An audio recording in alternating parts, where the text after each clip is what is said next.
പറയൂടാ അങ്ങനെ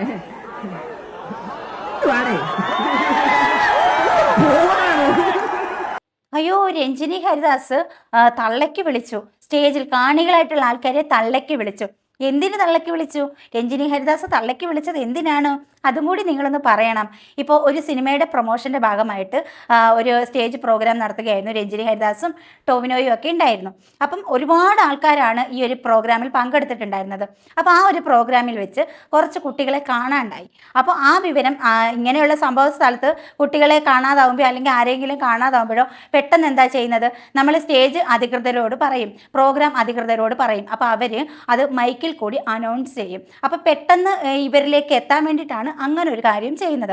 അപ്പോൾ ഇവിടെയും അതേപോലെ തന്നെ രഞ്ജിനി ഹരിദാസിൻ്റെ ഒക്കെ അടുത്തോട്ട് വന്ന് പറയുകയും ആ വിവരം ഇവർ മൈക്കിൽ കൂടി അനൗൺസ് ചെയ്തു. അപ്പോൾ ഫ്രണ്ടിൽ നിന്ന് കുറച്ച് പേര് രഞ്ജിനി ഹരിദാസിനെ കളിയാക്കുന്നത് പോലെയായിരുന്നു. കുട്ടിതേ ഇവിടെയുണ്ട്, കുട്ടിതേ അപ്പുറത്തിരിപ്പുണ്ട്, കുട്ടി ഇപ്പുറത്തിരിപ്പുണ്ട് എന്നും പറഞ്ഞിട്ട് ന്യൂജൻ പിള്ളേർ മാറിയിരുന്ന് ഇവരെ കളിയാക്കുന്ന ഒരു സംഭവം ഉണ്ടായിട്ടുണ്ടായിരുന്നു. അപ്പോൾ അതിന് രഞ്ജിനി ഹരിദാസ് പറഞ്ഞു, നിന്റെ അമ്മയ്ക്കായിരുന്നു ഇങ്ങനെ വന്നിരുന്നതെങ്കിൽ നിങ്ങളിങ്ങനെ പറയുമായിരുന്നോ എന്ന് രഞ്ജിനി ഹരിദാസ് ചോദിച്ചു.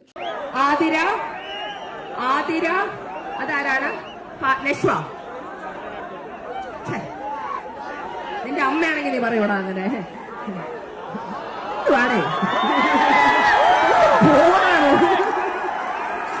ഒരാൾ കാണുന്നില്ല എന്ന് പറയുമ്പോ തമാശ. ഇതാണ് മനുഷ്യരുടെ പ്രശ്നം.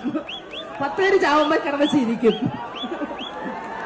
ബോറും കാര്യമാണ്. നിങ്ങൾ ഇത്രയും മനോഹരമായി നിൽക്കുമ്പോ ഇടയ്ക്ക് വരണം. എന്റെ മുഖം ഞാൻ മറക്കൂല.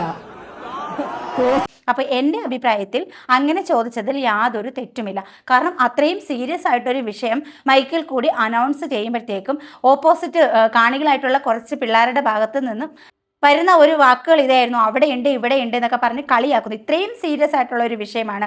അതിൻ്റെ ഒരു ഗൗരവം മനസ്സിലാക്കാതെ ഈ അനൗൺസ് ചെയ്തവരെ കളിയാക്കുന്ന രീതിയിലായിരുന്നു ഇവരുടെ പ്രതികരണം. അപ്പോഴാണ് രഞ്ജിനി ഹരിദാസ് നിങ്ങളുടെയൊക്കെ അമ്മയായിരുന്നു എങ്കിൽ നിങ്ങൾ ഇങ്ങനെ പറയുമായിരുന്നോ എന്ന് ചോദിച്ചു.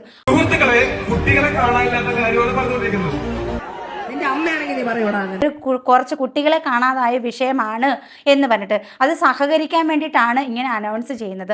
അപ്പോൾ അവിടെ ഒരു കളിയാക്കലുമായിട്ട് ഈ നമ്മളാണെങ്കിൽ അമ്മയാണോ എന്നല്ല അച്ഛനാണോ എന്ന് ചോദിക്കും. കാരണം എന്ന് വെച്ചാൽ സ്വന്തം കുടുംബത്തിൽ വരുമ്പോഴേ ഇതിൻ്റെയൊക്കെ എത്രത്തോളം പ്രശ്നമുണ്ട്, ഇതിൻ്റെയൊക്കെ സീരിയസ്നെസ് എത്രത്തോളം ആണെന്ന് മനസ്സിലാവത്തുള്ളൂ. ഒരു ഇത്രയും വലിയ ആൾക്കാർ കൂടുന്ന ആ ഒരു സദസ്സിൽ വെച്ച്, ആ ഒരു പ്രോഗ്രാമിൽ വെച്ച് കുറച്ച് കുട്ടികളെ കാണാതെ അതിൻ്റെ വീട്ടുകാരും അതിൻ്റെ ബന്ധുക്കളും വിഷമിച്ച് അലയുകയാണ്. ക്യാമ്പസ് മൂവിയാണ്. എല്ലാവർക്കും ഇഷ്ടപ്പെടും. ഞാൻ ഒരു വർഷത്തോളം സ്ക്രിപ്റ്റിലൊക്കെ വർക്ക് ചെയ്തതാണ്. എനിക്ക് എന്തായാലും ഇഷ്ടപ്പെടും. എല്ലാവർക്കും ഇഷ്ടപ്പെടും. ഇതിൽ വർക്ക് ചെയ്ത ക്യാമറമാൻ സാമും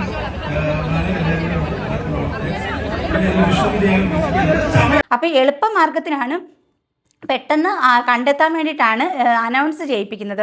അതിപ്പോൾ നമ്മൾ ഓരോരോ പ്രോഗ്രാം കാണാൻ പോകുമ്പോഴേക്ക് നമുക്കറിയാം അവിടെ എനിക്ക് നാളെ ഇന്നെടുത്ത് വരിക എന്നൊക്കെ ഇവരെ കൊണ്ട് അനൗൺസ് ചെയ്യിപ്പിക്കുമ്പോഴത്തേക്കും പെട്ടെന്ന് അവരിലേക്ക് ഈ വിവരം എത്തുകയും കാണാതായവർ അല്ലെങ്കിൽ വഴി പിരിഞ്ഞു പോയ ആൾക്കാരെ കൂട്ടി യോജിപ്പിക്കാനും ഒക്കെ എളുപ്പമാർഗ്ഗമാണ്. അപ്പോൾ അങ്ങനെ ഒരു അനൗൺസ്മെൻറ്റ് ഇത്രയും സീരിയസ് ആയിട്ടുള്ള ഒരു വിഷയം പറഞ്ഞപ്പോഴത്തേക്കും ഈ രീതിയിലാണ് ഈ ന്യൂജൻ പിള്ളേർ ഇടപെട്ടത്, പെരുമാറിയത്. അപ്പോൾ ആ ഒരു സംഭവത്തിൽ രഞ്ജിനി ഹരിദാസ് ഇങ്ങനെ പറഞ്ഞതിൽ എന്താണ് തെറ്റ്? ഇനി സെലിബ്രിറ്റി ആയതുകൊണ്ടാണോ? അമ്മയ്ക്ക് വിളിച്ചു, ഒരു സ്റ്റേജിൽ കയറി നിന്ന് അമ്മയ്ക്ക് വിളിച്ചു. എത്രയധികം സൈബർ ആക്രമണമാണ് രഞ്ജിനി ഹരിദാസ് ഇപ്പോൾ ഏൽക്കുന്നത്. കാരണം അമ്മ അതിന് കമൻസുകളാണ് ഇടുന്നത്. ഇങ്ങനെയൊക്കെ പറയാമോ, അമ്മയ്ക്ക് വിളിക്കാമോ, പ്രോഗ്രാമിന് വന്നിട്ട് ഇങ്ങനെയാണോ? അപ്പോൾ ഈ രീതിയിൽ പെരുമാറിയവരോട് ഇങ്ങനെയല്ല, കുറച്ചും കൂടി വേണമായിരുന്നു എന്നാണ് എൻ്റെ അഭിപ്രായം. കാരണം ഇത്രയും സീരിയസ് ആയിട്ടുള്ളൊരു വിഷയം പറയുമ്പോഴത്തേക്ക് കളിയാക്കണോ, ദേ ഇങ്ങോട്ട് വാ, ദേ ഇങ്ങോട്ട് വാ, ദേ ഇവിടെയുണ്ട്, ദേ അവിടെയുണ്ട്, ഇങ്ങനെയാണോ പറയേണ്ടത്? മനുഷ്യത്വമുള്ളവരാണെന്നുണ്ടെങ്കിൽ സഹകരിച്ച് ആ കാണാതായ കുട്ടികളെ കണ്ടുപിടിക്കാനുള്ള അവസരം ഒരുക്കി കൊടുക്കും. ഒന്ന് അന്വേഷിക്കാം അവിടെയൊക്കെ, അതാണ് ചെയ്യേണ്ടത്. അല്ലാതെ ഈ അനൗൺസ് ചെയ്തവരെയും അതിൻ്റെ വീട്ടുകാരെയും ഒക്കെ അപമാനിക്കുന്ന രീതിയിൽ അവിടെയുണ്ട് ഇവിടെയുണ്ട്, ദേ കിട്ടി എന്ന് പറയുന്നത് പോലെ ഈ കാണാതായത് ജീവനില്ലാത്ത വസ്തുക്കളൊന്നുമല്ല, കുറച്ച് കുട്ടികളെയാണ്. അപ്പോൾ അത്രയും മനുഷ്യത്വമില്ലാത്ത പെരുമാറിയ ഇവരോട് ഈ രീതിയിൽ തന്നെ പെരുമാറണം. അല്ലാതെ എങ്ങനെയാണ് പെരുമാറേണ്ടത്? നമ്മളോട് ഇതുപോലെ മോശമായിട്ട് ബിഹേവ് ചെയ്താൽ നമ്മളും തിരിച്ച് ഇത് തന്നെയായിരിക്കും റിയാക്ട് ചെയ്യുന്നത്. ഇതിനകത്ത് യാതൊരുവിധ തെറ്റും രഞ്ജിനി ഹരിദാസിൻ്റെ ഭാഗത്തോ അല്ലെങ്കിൽ ടൊവിനോയുടെ ഭാഗത്തോ ഉള്ളതായിട്ട് തോന്നുന്നില്ല. അപ്പം ഇമാതിരി പെരുമാറിയവരെയൊക്കെ വേറെ വല്ലവരും ആയിരുന്നെങ്കിൽ സത്യം പറയാം, ഇപ്പം രഞ്ജിനി ഹരിദാസ് ആയതുകൊണ്ടും ടൊവിനൊക്കെ ആയതുകൊണ്ടും അത്യാവശ്യം സെലിബ്രിറ്റികളൊക്കെ ആയി ആ ഒരു മേൽവിലാസത്തിൽ നിൽക്കുന്ന അത്രയും ഒരു സെലിബ്രിറ്റി പട്ടമുള്ളത് കൊണ്ട് അവർ കൺട്രോൾ ചെയ്തിട്ടാണ് സംസാരിച്ചത്. അപ്പം അത്രയും മനസ്സ് കൈവിട്ട് പോയിട്ടായിരിക്കും രഞ്ജിനി അങ്ങനെ പ്രതിഷേധിച്ചത്. അപ്പോൾ അതിൽ എന്താണ് തെറ്റ്? രഞ്ജിനി ഇവിടെ പറഞ്ഞതിൽ എന്താണ് തെറ്റ്? അപ്പം നമ്മൾ എല്ലാത്തിനെയും അങ്ങ് ഈ രീതിയിൽ വിമർശിക്കുക. ഇപ്പം നമ്മുടെ കയ്യിൽ ഒരു ഫോണും ഉണ്ട്, നമുക്ക് എന്തും അങ്ങ് എഴുതി വിടാം എന്ന് ആരും വിചാരിക്കരുത്. നല്ല കാര്യങ്ങൾ നല്ലതായിട്ട് പറയാനും മോശം കാര്യങ്ങൾ മോശമാണെന്ന് പറയാനും കൂടി നമ്മൾ മലയാളികൾ ആദ്യം പഠിക്കണം. എനിക്കെന്തായാലും രഞ്ജിനിയുടെ ഭാഗത്താണ് 100% ശരിയെന്നാണ് തോന്നിയത് കേട്ടോ.